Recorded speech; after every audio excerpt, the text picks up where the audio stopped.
जय माता दी दोस्तों दशा माता का व्रत दशा या परिस्थिति अर्थात परिस्थितियां अनुकूल बनी रहे ऐसी कामना के साथ किया जाता है। दशा माता यानी माँ भगवती की पूजा और व्रत करके महिलाएं गले में डोरा पहनती हैं ताकि परिवार में शांति, सुख और समृद्धि बनी रहे। इसे संपदा माता का डोरा भी कहते हैं। दशा माता का व्रत चैत्र महीने की प्रतिपदा अर्थात दुल्हनडी वाले दिन किया जाता है।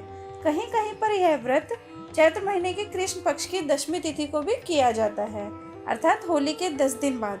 दोस्तों कहते हैं कि जब किसी की दशा खराब हो तो पूरी कोशिश करने पर भी उसका कोई काम पूरा नहीं होता। दशा खराब हो तो अनेक प्रकार की बाधाएं उत्पन्न हो जाती हैं। ऐसे ही संकटों से उबारने वाला है दशा माता का व्रत। इस स्थिति से बचने के लिए और दशा सही बनी रहे इसी कामना के साथ ये दशा माता का व्रत महिलाओं द्वारा भक्ति भाव से किया जाता है। इस व्रत को जो व्यक्ति भक्ति भाव से करता है उसके घर से दुख और दरिद्रता दूर हो जाती है।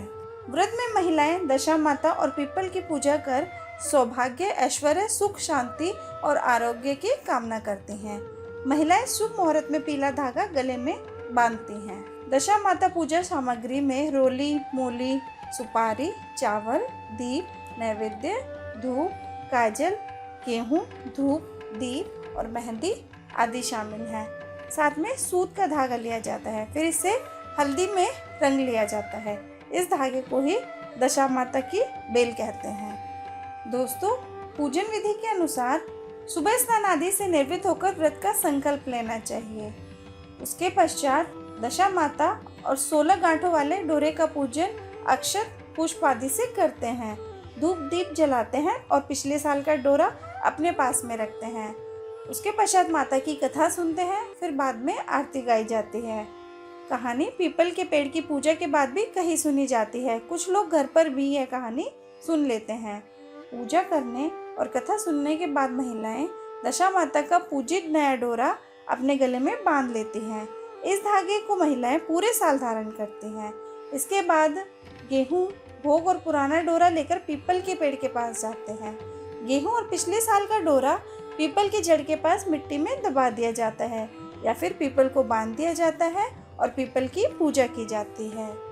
दोस्तों वैसे तो दशा माता का डोरा साल भर गले में पहना जाता है, लेकिन यदि दशा माता का डोरा साल भर नहीं पहन सकते हैं तो बैसाख के महीने में शुक्ल पक्ष में किसी अच्छे दिन खोलकर रखा जा सकता है।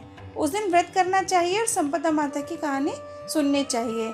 अगर इतना भी नहीं पहनना चाहें तो जिस दिन पहनते हैं उसी दिन डोरे को रात के समय उतार कर पूजा के स्थान पर रख दें और अगले दिन पूजा के बाद पीपल की जड़ में दबा दें।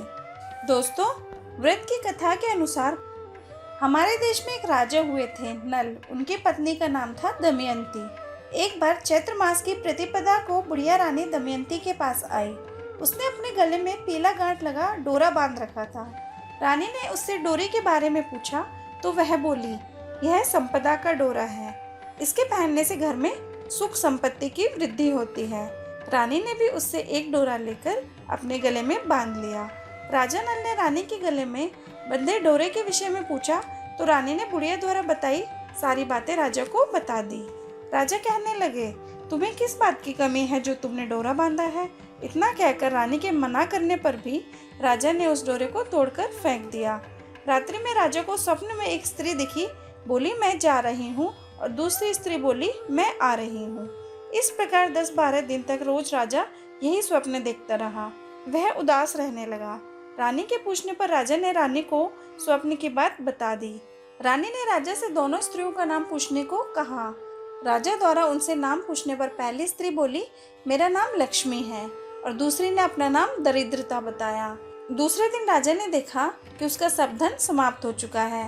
वे इतने निर्धन हो गए कि उनके पास खाने तक को ना रहा। दुखी मन से राजा रानी जंगल में कंदमूल खाकर रहने लगे। रास्ते में उनके 5 बरस के बेटे को भूख लगने लगी तो रानी ने राजा से कहा कि मालिन के यहाँ से छाछ मांग कर ले आओ। राजा ने मालिन से छाछ मांगी तो मालिन ने कहा कि छाछ खत्म हो गई है।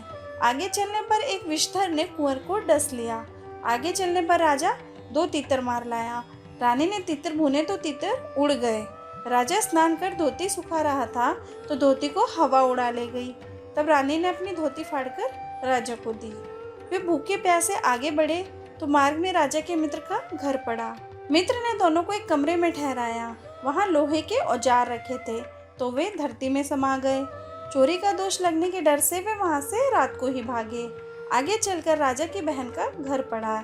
राजा की बहन ने उसे एक पुराने महल में ठहराया। सोने की थाल में उन्हें खाना भेजा तो थाल मिट्टी में बदल गई। राजा बड़ा लज्जित हुआ। थाल को वहीं जमीन में गाड़कर भाग निकले। आगे चलने पर एक साहूकार का घर आया। साहूकार ने राजा के ठहरने की व्यवस्था पुरानी हवेली में कर दी। वहाँ पर भी खूंटी पर एक हीरो का हार टंगा था। पास ही दीवार पर एक मोर का चित्र था। वह मोर हार को निगलने लगा। यह देखकर राजा भी चोरी के डर से वहाँ से फिर भागा। अब रानी की सलाह पर राजा जंगल में कुटिया बनाकर रहने की सोचने लगा। वे जंगल में एक सूखे बगीचे में जाकर ठहरे। वह बगीचा हरा भरा हो गया।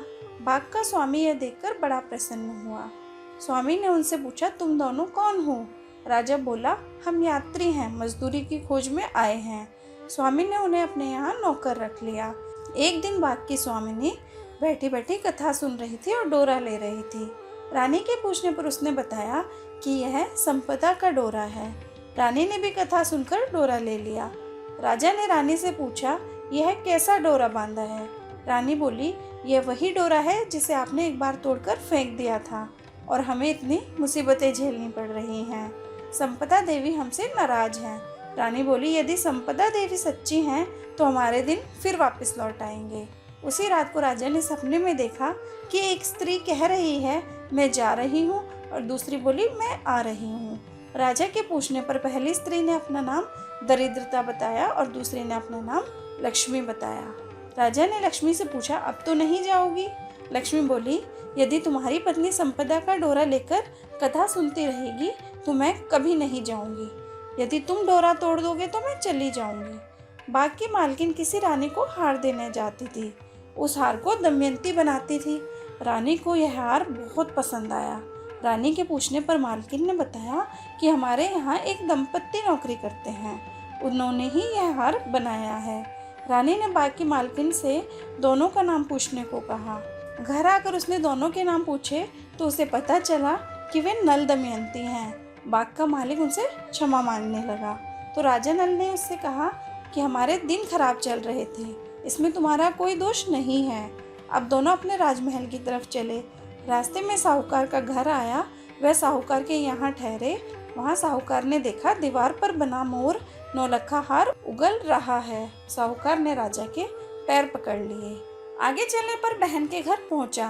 राजा बहन के पुराने महल में ही ठहरा। राजा ने वह जगह खोदी तो हीरो से जड़ित थाल निकल आया। राजा ने बहन को बहुत सा धन भेंट स्वरूप दिया।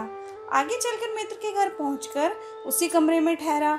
वहां मित्र के लोहे के औजार मिल गए और आगे चलने पर उनकी धोती एक वृक्ष पर मिल गई। नहा धोकर आगे बढ़ने पर राजकुमार जिसको सर्प ने डसा था खेलता हुआ मिल गया। महलों में पहुंचने पर रानी की सखियों ने मंगल गान गाकर उनका स्वागत किया। यह सब संपदा जी का डोरा लेने का ही फल था, जो उनके बुरे दिन अच्छे दिनों में बदल गए। दोस्तों, अगर आपको ये वीडियो पसंद आई हो तो प्लीज़ चैनल को लाइक कीजिए, शेयर कीजिए और सब्सक्राइब करना ना भूलें। Thank you.